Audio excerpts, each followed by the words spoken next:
અમારા ખજૂરભાઈ ના કોઈ ગરીબ નું ઘર બાકી ના રહી જાય એવી અરજ તને કરશે મારા સારંગપુર ના હનુમાન દાદા મારા ભોળિયા શંકર વળ જેવા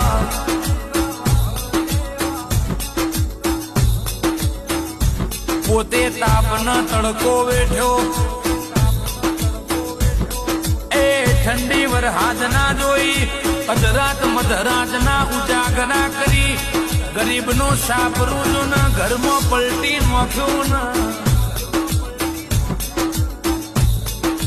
જીના ઘર ના હોય ને વર્તો થાય એ જેણો જેણો મેઘ પડે નોનું બાળ રોવ એટલે જીના ના હોય ને વેદના થાય પણ એવા